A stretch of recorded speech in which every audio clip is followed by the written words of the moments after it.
1 जनवरी 2022 से reserve bank of India ने ATM की विड्रॉल रूल में कुछ चेंजेस कर दिए हैं और साथ में चार्जेस में भी बढ़ोतरी कर दी है। आज की वीडियो में मैं आपसे इसी के बारे में बातें करने वाला हूं। आपको बताऊंगा अब से यानी कि 1 जनवरी 2022 से अगर हम अपनी एटीएम कार्ड का इस्तेमाल अपने बैंक की एटीएम में या फिर किसी दूसरे बैंक की एटीएम में करते हैं तो नंबर ऑफ फ्री ट्रांजैक्शन कितनी होगी और उसे अगर हम एक्सीड करते हैं तो हमें कितनी चार्जेस पे करनी पड़ेगी। तो आज की वीडियो आपके लिए काफ़ी लाभदायक होने वाली है। नमस्कार दोस्तों, मैं हूं विराज और आपका स्वागत है मेरे चैनल विराज की बातें में। तो चलिए आज की वीडियो को फटाफट शुरू करते हैं।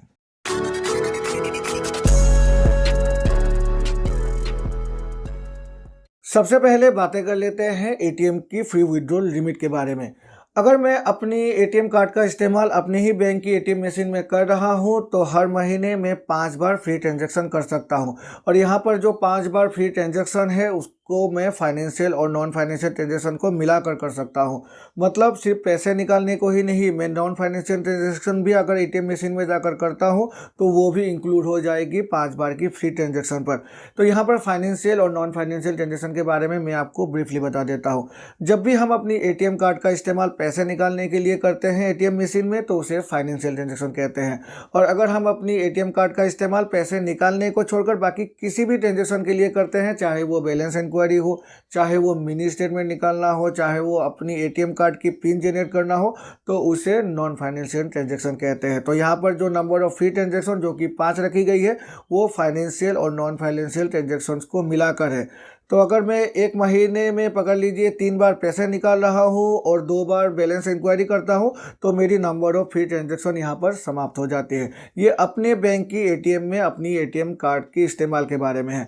अब अगर मैं अपनी एटीएम कार्ड का इस्तेमाल किसी दूसरे बैंक की एटीएम में करता हूँ, सिर्फ पकड़ लीजिए मैं एक एचडीएफसी बैंक का खाता धारक हूँ और मेरे पास एचडीएफसी बैंक की एक एटीएम कार्ड है।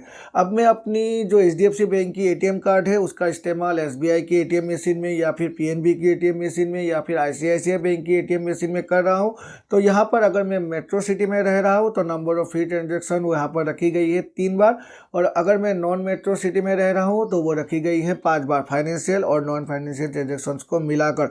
तो इसको आपको ध्यान में रखना है। और अगर हम इस जो ये लिमिट है फ्री ट्रांजैक्शन की लिमिट, इसको अगर हम एक्सीड कर देते हैं तो उसके बाद हमें चार्जेस पे करना पड़ेगा और ये जो चार्जेस है इसमें भी बढ़ोतरी कर दी गई है। यहाँ पर पहले क्या होता था, अगर हम अपनी फ्री ट्रांजैक्शन लिमिट को एक्सीड कर देते थे तो जो पहले हमें चार्ज पे करना पड़ता था वो पे करना पड़ता था 20 रुपये हर ट्रांजैक्शन के लिए।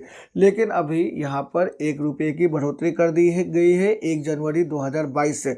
मतलब अगर हम अपनी जो फ्री ट्रांजैक्शन लिमिट है उसको एक्सीड कर देते हैं तो हर ट्रांजैक्शन के लिए, चाहे हम फाइनेंशियल ट्रांजैक्शन करें या फिर नॉन फाइनेंशियल ट्रांजैक्शन करें, एटीएम मशीन में जाकर तो आपसे हमें पे करना पड़ेगा 21 रुपये प्लस जीएसटी। और अगर हम जीएसटी को ऐड करें तो 3 रुपये 78 पैसे हो जाते हैं जीएसटी। तो हर ट्रांजैक्शन के लिए हमें पे करना पड़ेगा 24 रुपये 78 पैसे, करीब करीब 25 रुपये। तो ये काफ़ी एक बड़ी, मतलब मैं कहूँगा बढ़ोतरी कर दी गई है हर ट्रांजैक्शन के लिए अगर हम फ्री ट्रांजैक्शन को एक्सीड कर देते हैं एटीएम मशीन में जाकर।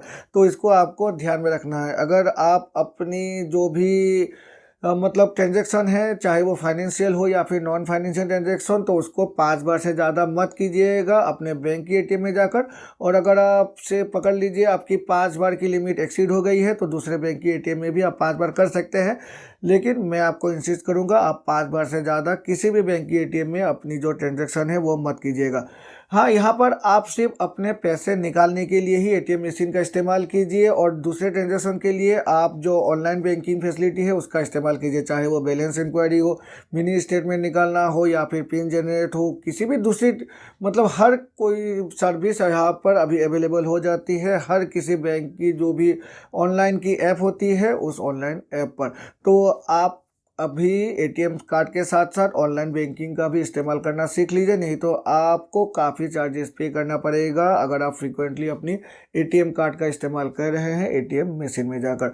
तो ये है वो 2 चेंजेस जो अभी रिजर्व बैंक ऑफ इंडिया ने 1 जनवरी 2022 से एटीएम की विड्रॉल रूल में कर दिए हैं। ये हर बैंक के लिए लागू हो गई है और 1 जनवरी 2022 से अभी ये कटना आपके लिए शुरू हो जाएगा अगर आप फ्री ट्रांजैक्शन लिमिट को एक्सीड कर देते हैं। तो आशा है इस वीडियो को देखकर आपको कुछ इन्फॉर्मेशन मिला होगा, और अगर मिला है तो मेरे चैनल को लाइक और सब्सक्राइब करें, सब्सक्राइब करके बेल आइकन को प्रेस करें, जिससे कि मेरे ऐसे नए वीडियोज़ की नोटिफिकेशन तुरंत आपके पास मिल जाया करेगी। तो चलिए मिलते हैं अपने अगले वीडियो में, तब तक के लिए goodbye and take care.